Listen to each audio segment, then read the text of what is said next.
we're live. Are we all still here? Yep. Yay! Hooray! It's like going through a portal in space and time. Welcome. All right. Well, thank you, everyone. It's great to be here. I'm Elizabeth. I'm one of the Open Arms Lactation Peer Support Counselors. This is the Open Arms Lactation Peer Support Counselor page, and we are very excited to be celebrating Native Breastfeeding Week. And so I have brought, yay!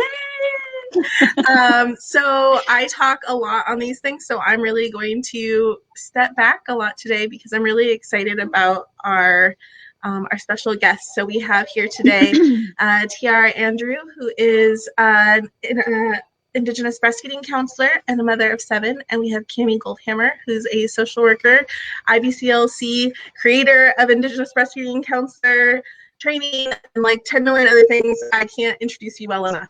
So you both are amazing, and so I'm just gonna have you, we're just gonna go right into it and introduce yourselves and a little bit of information about yourself and why you're here, why Native Breastfeeding Week is important to you. So I'm gonna start with Tiara. Oh, Hato. My name's Tiara. No, now you're gone. Oh no. Can you hear me? I can't hear you anymore. I can. You can? Okay. Weird. Okay. Yeah. Then let's just go. All right. My name's Tiara, and I'm a Kiowa, and I'm blanking now on what else we were supposed to say. And I have 7 children that I've breastfed, and I grew up in a breastfeeding family. My father is a Kiowa Indian, and his mother, his family grew up pretty, I guess, what we would call nowadays, they were pretty impoverished. And so breastfeeding was very important to the nutrition of the children. And so when he met my mother and they got married, he insisted that his children be breastfed because it was something he grew up seeing. And my mother was a formula baby. And so, you know, it was through a lot of his support and the support of his family that she became a successful breastfeeder of 5 children. So I grew up watching, you know, my siblings breastfeed. I know, of course, I breastfed. I saw pictures of myself breastfeeding. So it was just something I thought was just natural and was going to happen really easily. And was something everybody did. Like I didn't really, in fact, when I learned my mother was a bottle-fed baby, I was shocked. Like it was surprising, kind of like it maybe. I imagine the same thing happens for people who are used to just seeing babies fed the bottle, and then they see someone breastfeeding. They're like, and then my experience breastfeeding. Of course, like I said, I was super confident, and I was like, it's just gonna, happen. It's really easy. I've seen so many people doing it, and when I had my daughter in the hospital, I was, as much as I was prepared, I was completely unprepared. And I think from that, I learned that the thing that makes breastfeeding like the most successful is really having the people around you. Because, the nurses, when they handed her to me, and they're like, are you going to be breastfeeding? And I said, yes. And I was like super excited, and I kind of got her latched on, but she was kind of sleepy, and I was sleepy from giving birth. And then, they start to nurse, and you're just like, you start to fall asleep, and you don't realize they're falling asleep. And so she wasn't really eating. She was just sort of there, and I fell asleep. And so she wasn't getting a lot of milk or colostrum, I guess, in the beginning, because we were both so tired. And, and the nurses sort of just left me to it, because I said I was going to breastfeed, and they didn't really give me any kind of support or check in on me until the next morning when they came in to do vitals and everything. And they're like, then they were like, oh, well, she's looking a little jaundiced. And then they did like the blood test on her, and they're like, she has to be under Billy Light. So of course, then I'm just completely discouraged because of, I'm like, oh no, I'm not, she's not getting anything. And so even having all that confidence in the beginning and just having it not like synced up right away, it was very discouraging. I thought I was doing something wrong. And of course they immediately go to giving her formula. They want to supplement her with formula. And it took a while for the lactation consultant to get to me. So I didn't get a breast pump right away. And I was just trying to express milk by hand, or just every time I would get her, I would just be trying to like keep her awake constantly. And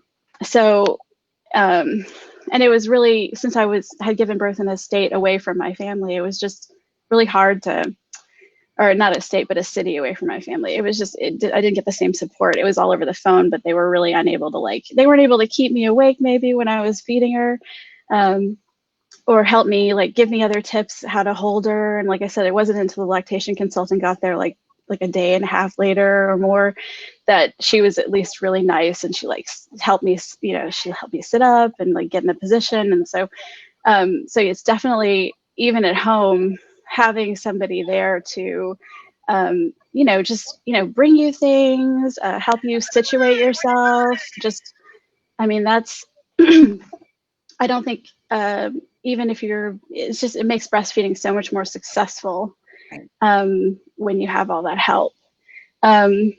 And I was trying to think of other things to say, but yeah, that's pretty much my story. And then with other kids, of course, I've had, was really confident after my first child. I breastfed her till she was a little past 2 years old. And I guess with other kids, anytime I came up against challenges, just because I had established myself as a breastfeeder, and I was able to you're more confident, you're more willing to ask for help, or even say demand help. And I've also noticed that it really changes the culture of your family, because it really is the antithesis to the world we live in today. It's so rushed and on time and scheduled, and when you're breastfeeding, you just can't do that. You sit down, you just time goes out the window. You could be ready to go somewhere, and then you're oh, the baby needs to eat, sorry, we can't go anywhere until she's fed or he's fed. So yeah, it really just, it changes the nature of your family. You become more slower. You learn to do things one-handed. You learn to do things sitting on the floor, feeding a baby, playing with a toddler. It's just and as long as you just have to really give into it, you just have to, everything has to change. But it's really fulfilling when you do that. Yeah. Thank you so much. And I was able to get the audio here in the end. So oh, good. I'm so glad I caught the tail end of that. And now, so thank you for sharing that. Mm-hmm. I love that. It's so important that, I feel like it's a gift really that our kiddos give us, that slowing down sometimes. And even though it's frustrating often, but yeah, it's important. Awesome. Oh yeah, totally. Mm-hmm. Yeah. It's some of the best parts. I don't need much to slow me down. I'm good with just I tend to be on my own timeline in general, but yeah, having kids has definitely made it easier. It didn't, yeah. And then I got a type A old one, and so it's she's Mom, make my orthodontist appointment. Mom, we're gonna be late. Mom, we're gonna, that kind of stuff. I'm oh, you're ruining my vibe. Awesome. Camie, if you could do your introduction, and a little bit about you, that would be fantastic. Yeah. Hi everyone. Diamanchi on Cuppy. I'm Camie Goldhammer. And yeah, I'm a social worker, and that's how I came into the work that I do now is from social work. I did attachment and bonding work, and in 2009 I had first daughter, and that was a pretty life-changing experience for me in a lot of ways. But I always say I'm someone that decided at the hospital to breastfeed my baby. And I've decided to really take pride in that decision, in that, and being someone that didn't think about it, or someone that just decided to try, I think when I think back to when I had my oldest Dylan, at that time, like, she's very much planned. My husband and I, we were married, we had our house, we both had good jobs. Like, we were really ready for a baby, to bring a new person into our family. and so when we got pregnant with her, I had, I should go back a little bit. When I was in my undergrad, I was at community college, and I did a women's studies class in Eugene, Oregon. And we had a midwife come and talk in that class. And that was the first time I'd ever heard like anybody talk, like about midwifery, anything like that. And I remember like thinking in that moment, like, I super want a midwife when I have a baby. Like, sounds really awesome. Like, everything this lady is talking about makes sense. And it was just a really cool class too. But, so when I got pregnant with my oldest, I was really like, again, like pretty damn informed, and like we were using, midwives at a hospital. We were doing centering pregnancy, which is like a group prenatal care, right? And I did Bradley childbirth classes, with a lactation consultant. Actually, like, she's, one of our beloved like lactation consultants in the area, Betsy Hoffmeister, like taught my Bradley course. And and Bradley's a pretty like intense and natural childbirth, or unmedicated childbirth class. But it's really interesting. Like, up until I decided, like, I had Dylan, like, no one had talked to me about breastfeeding though, right? Like, it wasn't, and I wonder, like, if it's a similar experience that you had, Tiara, like, where I think a lot of times, the research we see about like Black moms and breastfeeding is that like providers make an assumption that they're not going to breastfeed, and so they just don't talk to them about it, right? Like, over and over and over, that's like a big part of it. And no one's ever actually done research on Native families, around this. But I wonder if like part of it is that assumption is made that we're gonna breastfeed, right? That we like are just like, in our, in nature, like in a teepee with like animals, frolicking around us. And of course we're just going to like breastfeed our babies. And that's just what we would do because we're Native. Right. And I think like that might be part of what goes on in like the mainstream healthcare system, is that like they have their own biases and stereotypes about Native people that are like, we don't need to tell them about breastfeeding, kind of thing. But then the fact is that like many of us didn't grow up in a family where it was the norm, right? So right. That's kind of what ended up happening with me, is I didn't really think about breastfeeding. I also didn't really think about not breastfeeding. I didn't do a class. I didn't make any decision. I got formula, like, when, because they sent stuff to my door, like they do. Right. And so when my nurse was like, you're going to breastfeed, right? And she just said it in a way that was like, yeah, I'll try. Yeah, I'm going to try that. But there is like no goal around it. Nothing, like nothing. Yeah. And then for me, I had a birth that didn't go the way I planned. So I had, a birth that ended in a cesarean, and it was a pretty sad experience for me. I was very devastated. And cry, I just cried a lot. And I had challenges around my birth for at least a year and a half afterward too, so it was a pretty big deal for me that my birth didn't happen. My baby didn't get to come into the world that I wanted, I wanted to give them, right? Like, that was a big part of it. I remember like staying on the OR table, like when, I was crying, and at that point I had no pain medication, and the anesthesiologist was like trying to get my pain, the spinal, like the spinal tap in or whatever it is. And I was crying, and he's like, you need to be still. You need to, cause I was like moving because I was crying. And I remember saying like, she doesn't deserve to come to this world this way. Like, it was just this like really sad moment.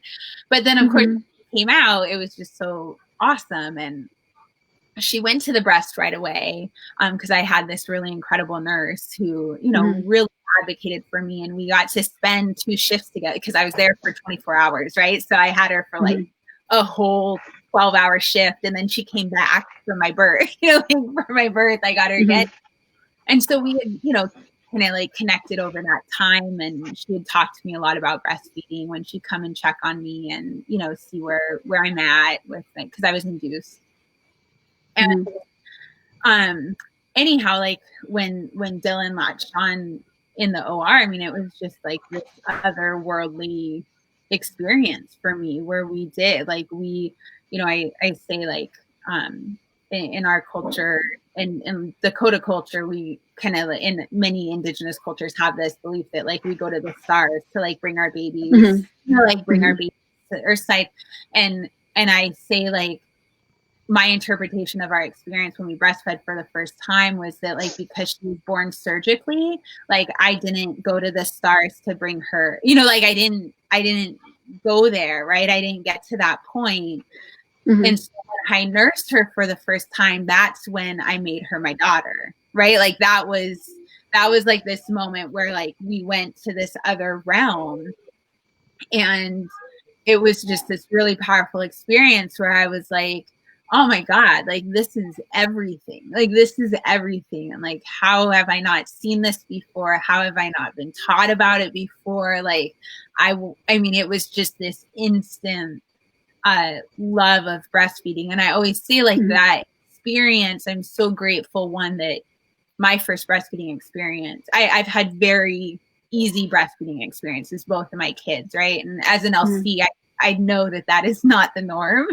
Like, well, I say that it's not common. It is the norm that we would have, like, but like, it's not necessarily common that people have, like, like, my challenges where I make too much milk, right? Like, that's not a big deal. And, that kind of stuff. But I did get thrush because I had a cesarean, so lots of antibiotics, that kind of stuff. But overall, like, had a really easy time breastfeeding. And I'm so grateful for that, because I wasn't a committed breastfeeder. And I definitely think about, like, if I had had a problem, like, who would I have called, right? Like, who would have come and helped me? I mean, I know the LCs who were working at that time in Seattle, right? Like, so if I would have had the wherewithal to even, like, Google a lactation consultant, which I don't even think I would have known was a thing, and like, formula feeding was such a norm for me and my family that, like, I don't think I would have thought much of switch, just being like, this isn't working out for me. Oh, well. Right. And like, move on. Right. But because our first breastfeeding experience was so incredibly powerful for me, that I'm like, that was the gift, right? Like, for me, like, that was the gift that, like, anchored me to it and committed me to it, because I don't know how I would have been otherwise. Does that make, like, does that make sense? So, we went on, like, we breastfed really well, really easily. I mean, both of my kids are 42 weekers, so they were super cooked. Their suck swallow reflex was very developed, very mature, right? Like, they had, like most babies, that's like 38, 39 weeks is when that's really solid. So, my 2 kids were old at that point. And, so they breastfed well, but I just really loved it. Like, I really, really loved it. And I did this centering pregnancy group, right? So I had this other group of people that had their baby, all of our babies were due April 2009. And we were a pretty close group. Like, I actually just saw one of our cohort folks yesterday, went and visited the kids. I was with his mom for her birthday last weekend, for a little outdoor small group, socially distant visit. And, like, that group was really special to me, because my husband and I were the first in our friend group to have kids.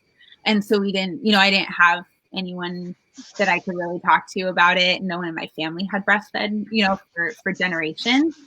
And so I learned very quickly, though, that, like, they had different experiences than I did, right? Like, their experience around breastfeeding, which they were all white moms, all of them, right? Like, was just really they were having challenges that I was like, oh, I'm not having that. They definitely weren't having like a spiritual connection. Like, you know, I really very quickly was like, this is a cultural practice. And I've shared, you know, you guys, I've gotten to spend time with you. You guys got to take my course. So you've heard me talk about this, but like for me, you know, I didn't grow up, I'm mixed race. I didn't grow up in a traditional family, you know, like I did spend, I say I was like, you know, lived with my dad's my native parent, and you know, and my grandparents played a huge role in my life, but like we weren't, you know, super duper immersed in culture, you know, like we were urban, right? Like urban, you know, some community events, did some activism work around mascots and, you know, things like that, but like nothing like super, super immersed. And I remember like, I think part of like what breastfeeding and mothering for me became was like my connection to my, you know, it was like, that was the first time in a long time that I was, you know, I'm like, it's the same way I hear people talk about like wanting, you know, to get a message from God or you know, a higher being. Like I'm like, I've never had this experience, but I hear people talk about it, right? Where they want that. And I remember wanting that same thing, but with like my ancestors, right? Like how I want to know that you're here. Like, I know you're here. I know you say you're here. I know we talk about like, you know, my dad's, you know, a guy, and we talk a lot of, you know, grew up around kind of like a higher power.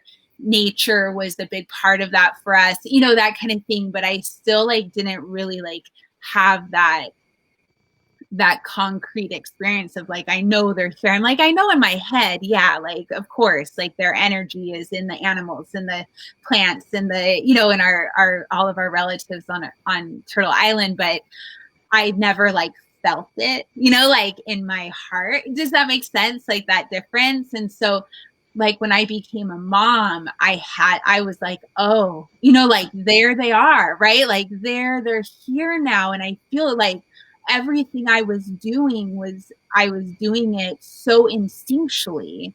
And I knew that was like the lessons of my ancestors, right? I knew they were inside of me telling me like what you're doing is right. Like what you're doing is what we would do, right? Like all of this stuff. And so I think that's where like breastfeeding and becoming a mom had such a huge impact on me, because it is the most traditional thing I've done, right? And the way I think the way I parent is very consistent with the way my ancestors parented, right? Like that kind of stuff. And so it's been really impactful for me when it comes to like reclaiming that, you know, reclaiming the culture, really taking it on, and, you know, kind of just like decolonizing everything, right? Like everything. It all started with breastfeeding, all of it, you know, like really for me.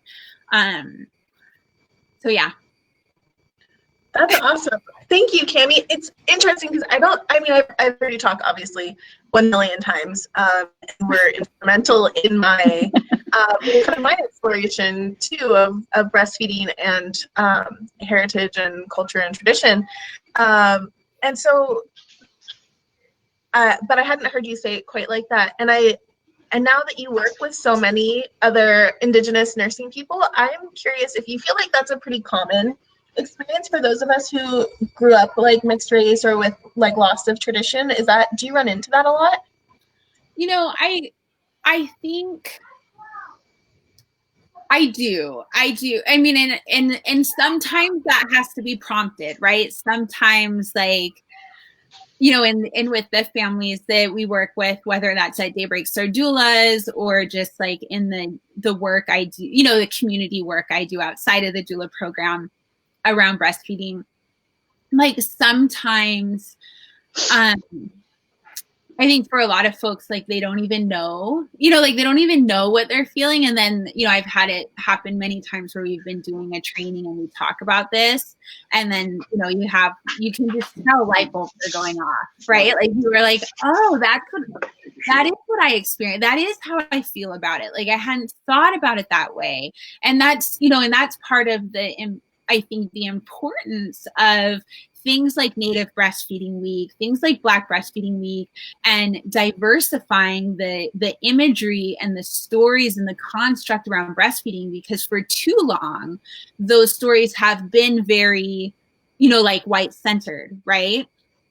And so if that's the narrative that you hear about breastfeeding, that like, oh, it's just good for you and you should just do it and it's good for your baby. And, like that's all you hear about it, right? But no one talks about it as like in mainstream culture anyway, right? Like dominant white culture, like as a cultural practice, as like a connection to your ancestors, as a way of reclaiming your, like I've said like, when, and we may end up talking more about historical trauma, but I think like a lot of folks don't want to breastfeed or are uncomfortable with it because of like historical trauma and really this kind of like fear of attaching, right, to or bonding with a baby or having them bond with us in such an intense way, right? Like when we breastfeed our babies, we are saying, I'm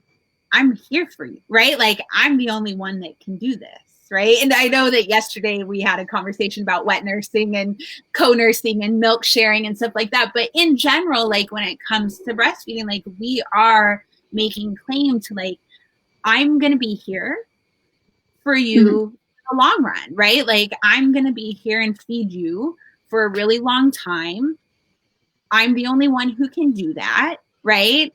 And so I'm committing to staying here for you. And those aren't necessarily things that our ancestors were able to do, right? Like they couldn't, like you think about like a woman in 1890 on Pine Ridge, right? Like December 1890, who had her baby, and then 10 days later is like attacked, and like women and children are killed. I mean, it's just like the brutality of it, or with boarding schools and children being taken, and the child welfare system, and drugs and alcohol, right? I mean, there's like all these ways that where our communities have been disproportionately affected by it, and that has impacted our parenting practices, right? And that like, well, it's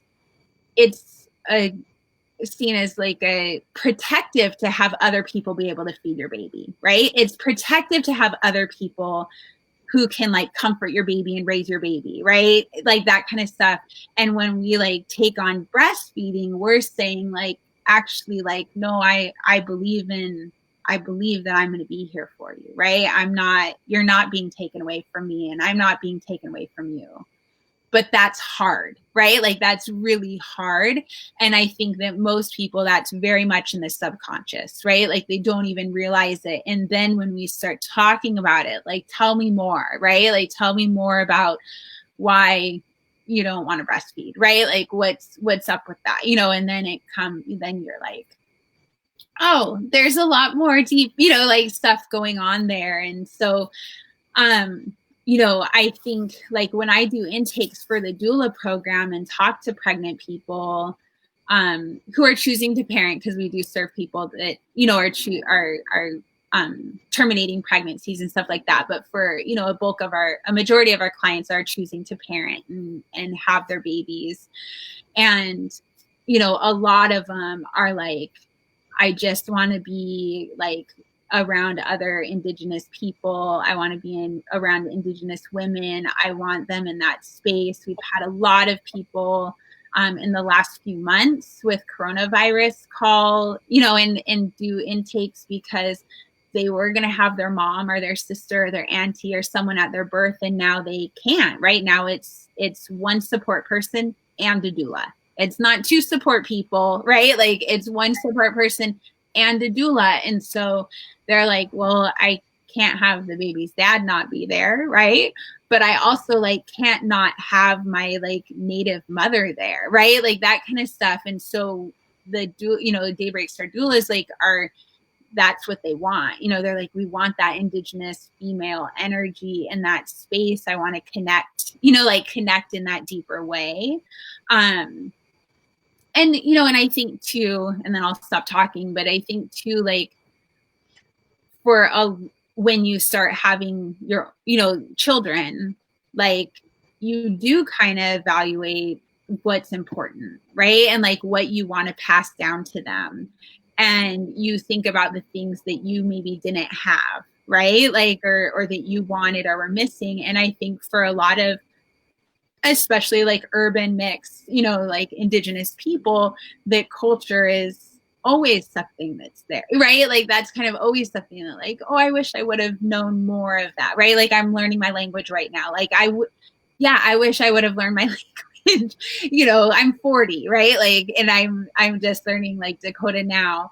I wish I could have learned it sooner, and I didn't. And so like when we have children, I think that is a time to be like, I wish I would have had this. How do I give that? How do I change that? Right. And we talk a lot about breaking cycles, is like, we're breaking like cycles of violence, things like that. But it's also like, what about cycles of colonization? Right. And like, that, how do we pass that down to our kids? And a lot of times we have to seek it out. Right. So how do we seek out culture? How do we, do that? So I don't know if I answered the question. I may have just rambled, but. Oh, that was great. I really appreciated that. It gave me a couple more things to think about, because something you touched on that I think is really beautiful is also recognizing how the adaptation that our ancestors did to formula feed through those generations was yet another beautiful act of resilience. Like it came from the trauma, but also, you know what? They did what they had to do. And we're here because of it.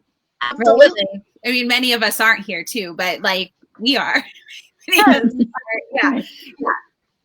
I love that point, because I feel like also, in addition to the historical trauma, we also, a lot of us carry various levels of internalized shame about these things. And so when we can recognize that all of these actions of resilience are what got us here, and now we get to make these other choices, and we root ourselves and our families, it's hard, but it's so beautiful. I mean, like you said, it's an act of bravery to say to our children, we're going to be here. You and I, we're in this. Yeah, for sure. And so, I mean, I remember with my first with Dylan, I distinctly remember thinking like, she's all I need. Like I could care less about my husband, like any of it. It changed a little bit, and I wonder if that's changed for you as you've had more and more children too. Like, with this second, it was a little different. I actually cared a little bit more about my support people, and like, right. It kind of felt like, oh, it is necessary, like. But I know with the first, I was kind of like, it's just you and me. Like, you're all I need. I'm all you need. You got, like. Anyone else here is just a spectator to like what, the magic that we have. As I had, once I had my second, it was kind of like, oh, okay, wait, she's yours now. I have a new one. Yeah.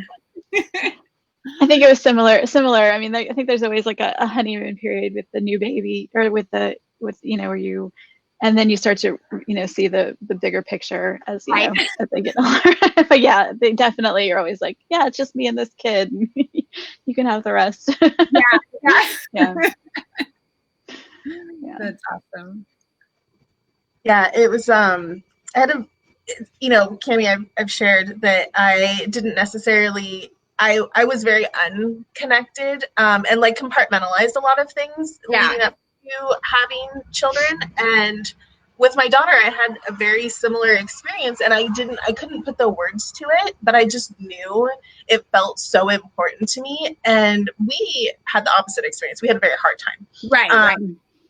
And it was interesting because, I feel like part of dominant culture says, stop, if it's hard, stop. Yeah.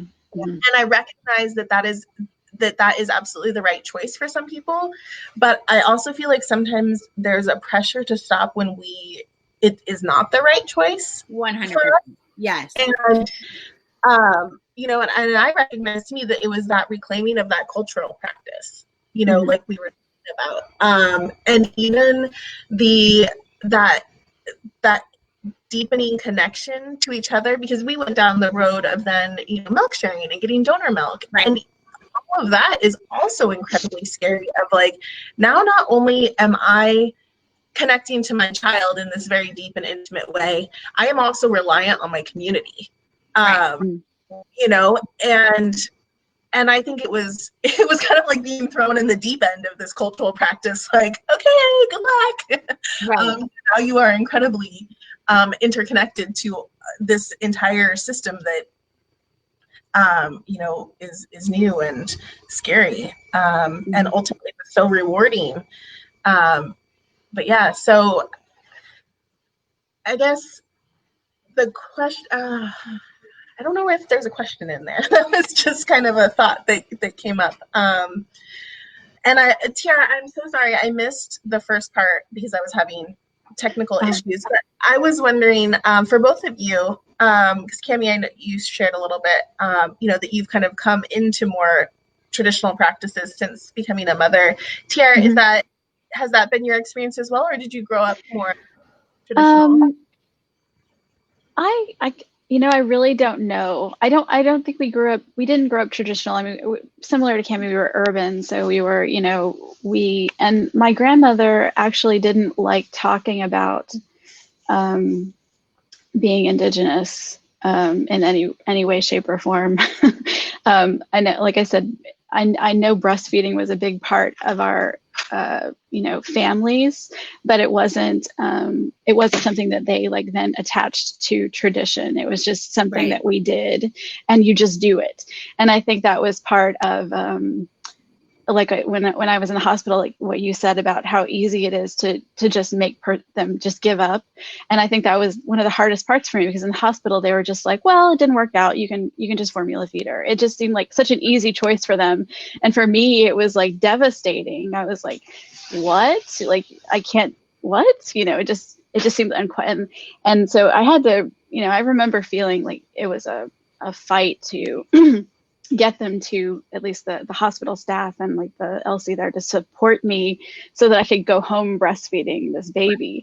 But yeah, it was, so I don't know that, like I said, so it was just that, it was just this thing that we did in our family. It was just, and I just thought that it was the thing I would do. So I did. Yeah. And do you think, has that affected within your immediate family, your family culture around breastfeeding, as well as, Indigenous culture? Oh no. Oh, is Tiara frozen? I think so. I don't know if she's for everyone or just for me. She's frozen for me, so.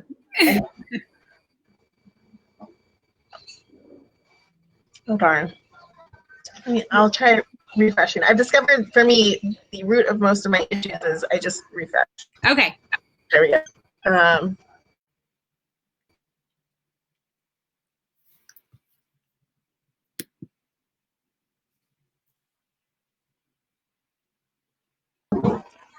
Okay. Oh, Tiara's a purple box.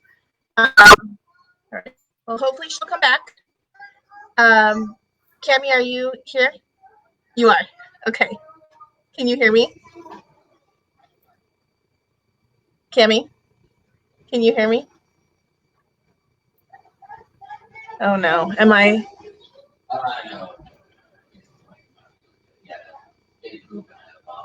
Camie, can you? Oh no. Oh, I can hear you, Camie.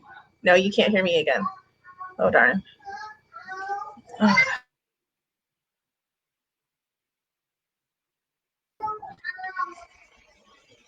Camie, you can't hear me?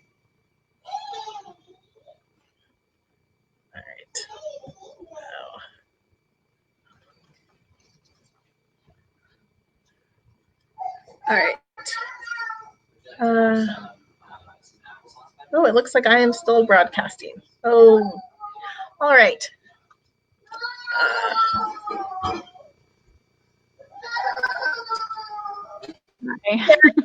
Are you back? Yep, I'm here. Yay! Okay, fantastic. I think you can hear us now. Yes, I can hear you.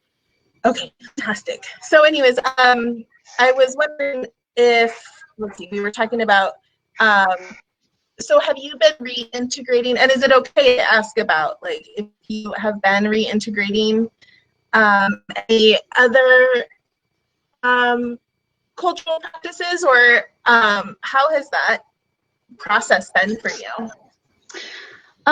Yeah, we've been integrating more cultural practices. My children and I are all learning Kiowa, and we've been researching my family more, getting in touch with elders and community members, and just learning, whatever we can from a distance. I know it helps to be, in Oklahoma, but that isn't something we've been able to do, especially now. But yeah, so we've been doing what we can, and of course, like my children, we do what we can, just like most urban families. You just sort of try to connect when you can. Yeah, for sure. Awesome. Hi, Camie. Thank you for coming back. Oh, there you are. Thank you, and thank you, Tara. Sorry. Oh, sorry. What was that, Camie? I was just saying it took a minute because everyone else was frozen, and then I realized, like, I might be the one who's frozen. You're right. That's what happened with me. I've been moving refreshed too. And so, Camie, is it okay if I ask you the same question? Do you feel like since that moment where you kind of started reclaiming that cultural practice of breastfeeding, did that have bigger implications for you and your family, do you feel? Well, like, it totally changed my life. It probably, for my family. So yeah, I think there's a couple of things. One is that everyone in my family breastfeeds now. So like, I was the first grandchild my cousin had her son a couple of weeks after me, like, everybody breastfed, right? Like my cousin, and like it's a long time too, right? Like they're like in it to win it, like breastfeeding for 3 years, that kind of stuff. And so thank you for changing that angle. It's good. I can fit now. And so I think, like, yeah, it's definitely changed, like, the cultural norm, as far as things go, like, and not just like my native side of the family, like because on my native side of the family, I have extended cousin, like cousins kind of further out that definitely, like, they breastfeed, like that kind of stuff. But, my other side of the family, my in-laws, like everyone breastfeeds, like that's just the norm because I was so out there. But it was like, there was no other way for it to be other than normal, right? Like I always say I'm not a modest breastfeeder. I'm a, like, breastfeed anytime, anywhere, like that kind of stuff. So everybody was just immersed in it. And since I breastfed for so long, like it was like 8 years, right, of like seeing me with my boob out, nursing my kids whenever I sat down. That was just how it was. It was like, if I'm sitting, there was a child on my boob. and so I think, yeah, like there was part of that. I also, I think too, like, for, just like my family, my dad was super, I'd say, like, no one was weirded out. That was the thing that was different, is no one was weirded out by me breastfeeding. No one, like, tried to, or, consciously or subconsciously sabotage, like what I was doing. I've always been the person in my family who does things differently, right? So like it wasn't, and I'm kind of a hard ass, and so like no one really tries to like get me to not be me, like they tried when I was like in middle school, right? Like, are you sure you want to wear that? Like that kind of thing. But like, it was pretty clear. Like I say I've always been me, right? Like I've always been me. That has been pretty consistent my whole life. And so the thing that I really appreciated about my parents, though, because I wasn't breastfed, and I know that like sometimes, especially moms or in-laws or, you know, like other matriarchs in our families who maybe made different choices than us, or we're in a different position, right? We never know, like, we never know the choices that a person makes because we don't know what their choices were that they had, right? Like there's that part too. But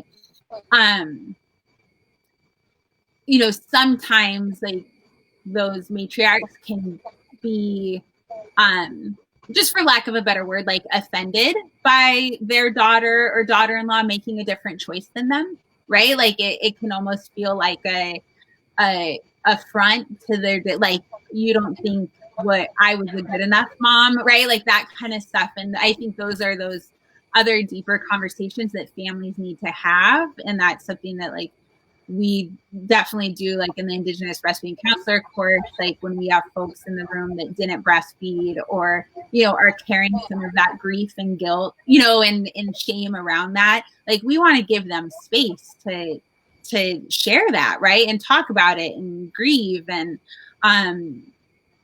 be okay with it, so that they're not carrying that with the families they work with, right, and those people they come into contact with. So the thing that I loved about my parents is they did not have any of that. I mean, my dad's like, he is a hunter, he's a fisherman, he's super knowledgeable around nature, you know, like all of that. Like, so he knew intellectually, like breastfeeding was the way to go. It just like when they had me, they were young and it just didn't even cross their mind to do it. Right. Like it just, they hadn't really seen it. No one did it.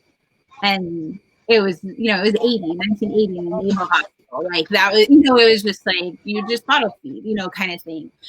And so like my dad was definitely like for me breastfeeding. And then like the thing that I loved about my mom, and which I've just appreciated, is how like breastfeeding and my connection with my girls has like really been for her a really positive experience, right? Like she isn't like, well, you know, I didn't do that, so what, do you think I'm a bad mom? You know, like whatever. It's more of like she really has this belief more around like, if I had known, then like I would have done it different, right? Like if I had been in my parents were in a totally different situation than I am, right? Like, you know, just in general in life. So I totally get that the decisions made were out of necessity, right? And there really wasn't another option. And so, you know, I think like, you know, as far as like me choosing to breastfeed, like, yeah, it definitely impacted the family, you know, in a lot of ways. Like everybody hears a lot about breastfeeding from me, clearly. Like I talk a lot about it. You know, I get questions about it. Like I'm that person in the family, like they're very supportive and like proud of that. But I also think like they see you know, that there is maybe a difference, right? And like how I am with my girls, you know, versus like the way my mom was maybe able to be with me, you know, like that kind of stuff. And so, yeah, so I think, yeah, like that's definitely changed, you know, the family for sure. Like, and just that they're all, you know,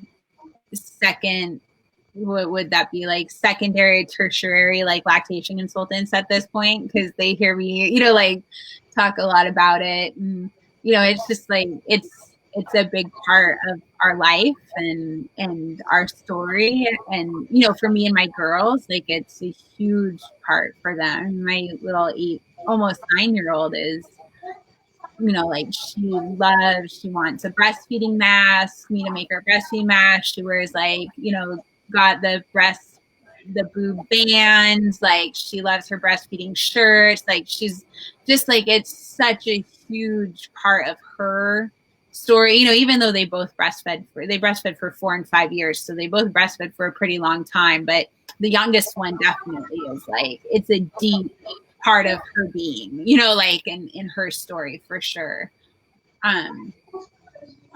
So yeah, I don't know if I answered the question. Yeah, absolutely. And here I may have missed this, but curious about the age span of your kids and if any of them have a similar connection to their breastfeeding story like Camie's do. So my oldest is 15. She'll be 16 in November. And my youngest is 7 months. So, and then they're all about 2 years apart. There's a couple of bigger gaps, like 3 years, I think. And then there's a 4-year gap between two, but between one of them. But I'm trying to think. I mean, they know, I guess, as they've gotten older and they have see a younger sibling, they're like, they know, like, bring it to mom. Like, if it's crying, bring it to mom. She's got the answer. And so they know that, I guess, they just, and they're all, I have boys, and I mean, I know that doesn't make a difference gender wise, but, so they don't, I guess they know, I guess I'm kind of feeling like they know they aren't going to be breastfeeding necessarily, but they, recognize that it's at least to them, it's the way babies get comforted. It's it's important for them to eat that way, and just so they know it's important. And my daughter, she's kind of the same way. I think she's more curious now. When she was younger, definitely she would carry her baby dolls around, and she would pretend to feed them when I was feeding feeding her little brother. And she was really she really did like to breastfeed, and I stopped her a little after 2 because I was pregnant, and when I was about 5 months along, it was just getting really painful to breastfeed her. It would sting. Like, my nipples were just really sensitive, and so I just sort of slowly weaned her off of that until she could just take naps without, just by laying next to me, not necessarily breastfeeding. So, but with I've noticed, and I was younger, I was in my 20s, and I noticed with later kids, one of my sons, he breastfed till he was a little over 3, close to 4. So it's just I think it's really changed even me, how I connect to my children, how I think about parenting. I think in the beginning it was really hard, like Camie was saying, you have in-laws and parents that want to, also be with the children. And I was really attached to mine because they were breastfed. I was like, it's so much easier if they're just always with me, and I always can feed them. I know when they want to eat. I can, beat them to the crying for attention or, food or whatever. So, and I think that was really hard on my mother-in-law, especially because she, wanted to be able to wanted us to leave the baby with her and go. I'm like, I can't do that, and I'm not gonna. I realized pumping was an option, but I just didn't want to do that. I really liked that time, and that was just like she was saying, it's just me and this baby. So, but and I've noticed as I've gotten older, I don't feel the pressure to stop feeding them anytime. I'll just do it until they stop. And I think there's also kind of a luxury to that. Camie was saying, she's influenced a lot of people in her family to breastfeed, and there are a lot of people in my family that started breastfeeding, and then it just became really hard for them, just lifestyle wise. They had to go back to school or they had to go back to work, and so they would try pumping for a while, and I think that just got to be a lot of work, and it just seems so much easier to so in my family, as much as breastfeeding is something we grew up seeing and knowing about and being encouraged to do, as I have members of my family that started breastfeeding, and then they just slowly transitioned to formula. So I think it seems like such a delicate thing, because I think it's something that, it's kind of heartbreaking to see, but at the same time, they're just doing the best they can and what works for them. So because our society isn't set up. It's not at all. We don't live in this silo where we're not, where we're just breastfeeders. Right. Breastfeeders who live in America, where 25% of us return to work 2 weeks postpartum or less, right? We're breastfeeders that have no paid, parental leave. I mean, now we have it in Washington State, but that's only been, 6 months at this point, right? Like kicked it in January. So, and also, I think the men have a huge impact on breastfeeding, and I don't think that's even really talked about enough. I mean, I think that women start feeling pressured to stop breastfeeding to get closer to their husbands, or they want to go out on dates with them, or it's really hard to like navigate that. And then, I mean, I'm sure it has a huge impact on marriages and stuff like that. So, and I think that maybe, and I feel like that's why I really hope that like raising 6 boys, that I can, help them to like grow up to be, like my dad, like a supporter of a breastfeeding woman, like that you can have like a very healthy, happy marriage and have a woman that breastfeeds and a wife that breastfeeds or a partner that breastfeeds. And, Totally. I totally agree. And I was going to say too, like I think, although I haven't talked super deeply with my, like my parents about this, like I think also like our parents had a challenging time with how intensive parents, like, I mean, and my husband and I are super chill parents, like, so I don't mean intense in the way of like, we're like freaked out, like no one else can, but it was like, we're breastfeeding, and I think, I remember having conversations where like they desperately wanted to be alone with our baby, right? I mean, there was like something, they're like, we want to be alone, like have our own time with the baby. And I was just like, but like she's mine and I'm breastfeeding her, and like you don't get her overnight. Like she's breastfed. Like that doesn't work. Like she's a baby. Like how can I can barely, like sleep more than, 7 inches from her. Like how could I give her to someone else overnight? And I think that like that did interfere with like how, like, yeah, it just changed, kind of the grandparent relationship maybe a little bit, like, and they had to navigate that difference, right? Of like, oh, this isn't, or maybe like, I know for me, like I was with my grandparents quite a bit, like, again, my parents were younger, they worked their butts off, like it was a, like tough time. And so, yeah, like my grandparents played a pretty big role in my life as far as like taking care of my brother and I.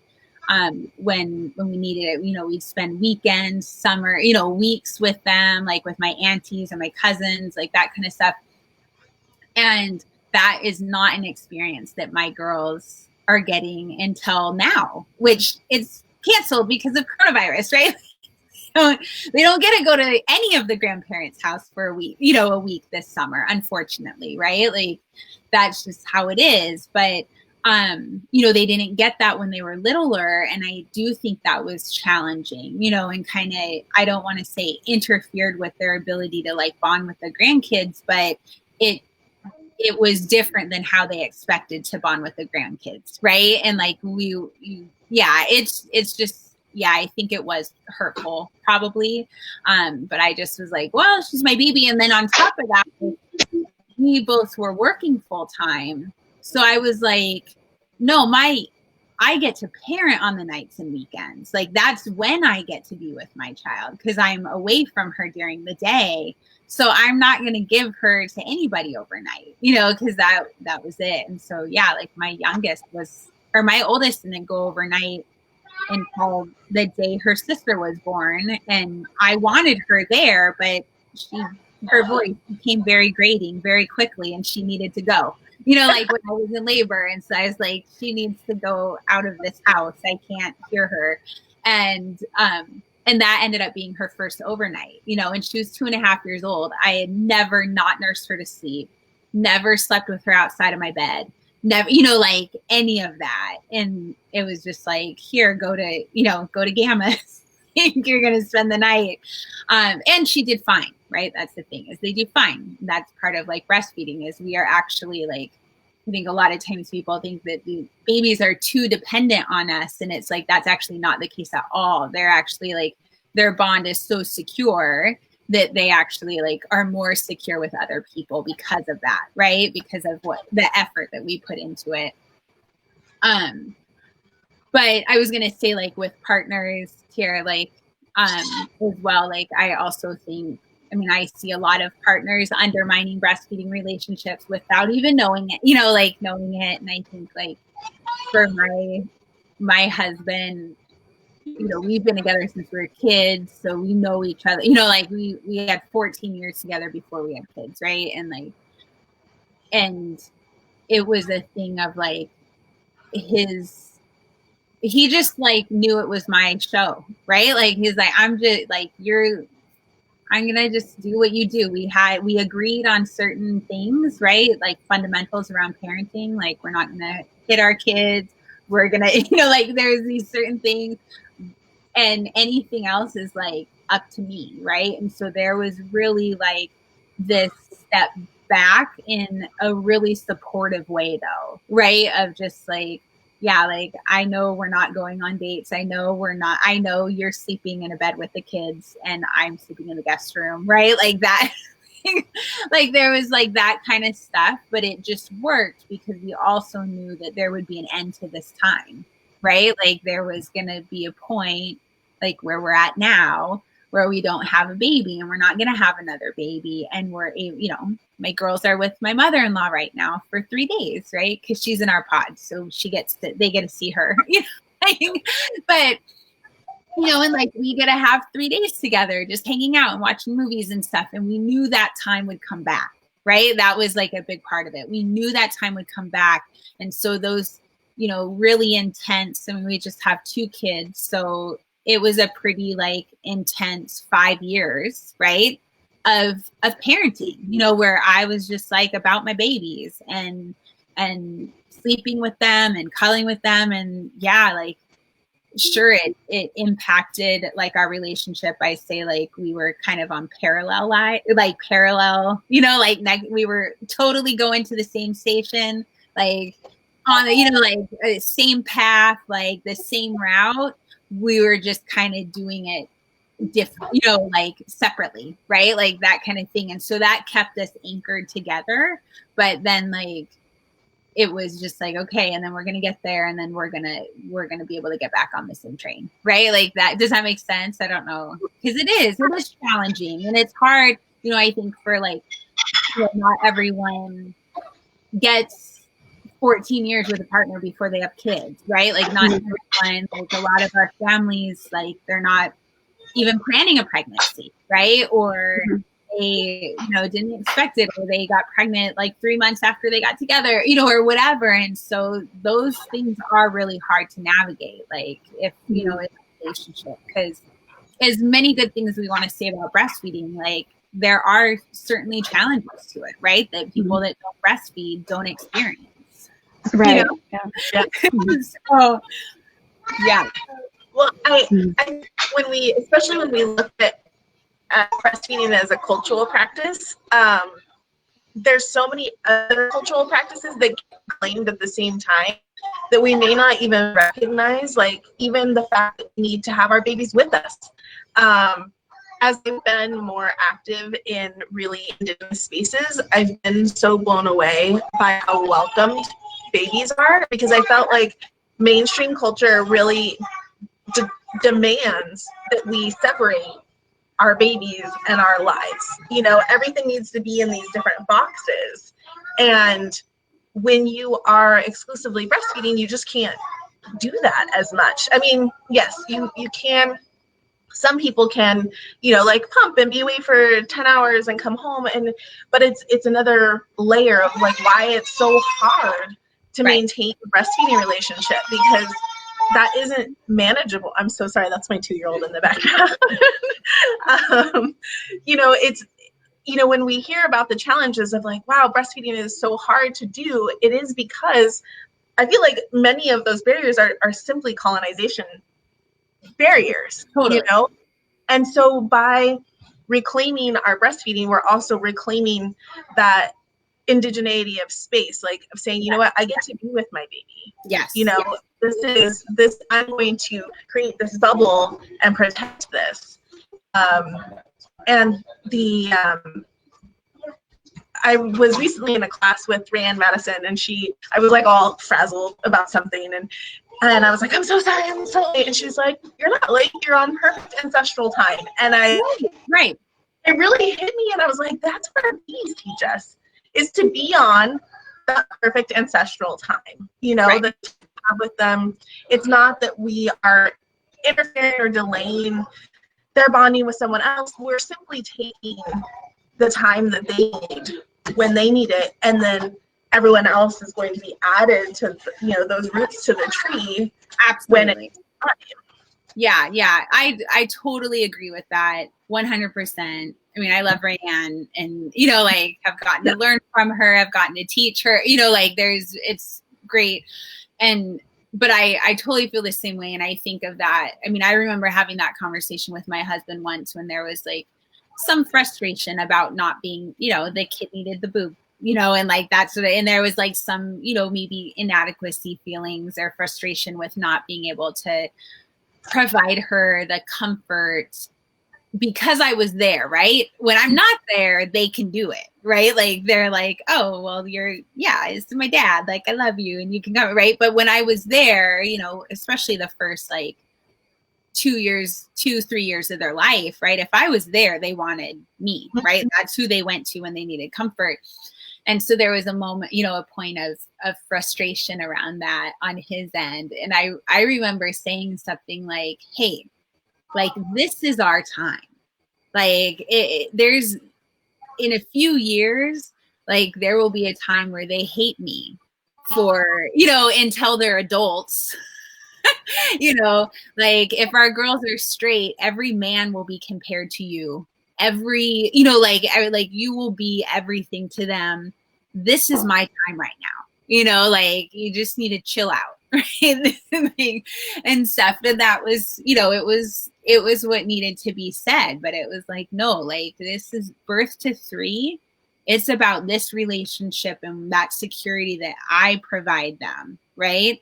And when they have that, they're able to make these secure attachments to all these other people in the world because I trust them, right? Not because they trust them. Like, that's the thing that, like, a lot of people don't understand around, like, bonding and attachment, you know, and the way kids bond and attach with other people is it's through their primary caregiver, right? Like, it's like, because I love my husband and I trust him, my kids know they can love him, you know, not because they don't know they have 50% of his genetic material and that he's their dad and he's invested in their survival, right? Like, they don't know that. They know that because they saw the way I looked at him. They saw that I allowed him to be in our space, right? Like, he got to sleep in bed with us, you know, like that kind of stuff. And that's how they do that, right? With their grandmas and grandpas and aunts and uncles, like, their friends, you know, is all because, like, I'm telling them that this is a person that, you know, you can trust, right? Like, and that's really powerful. So of course we want that initial experience to be really strong, right? So yeah.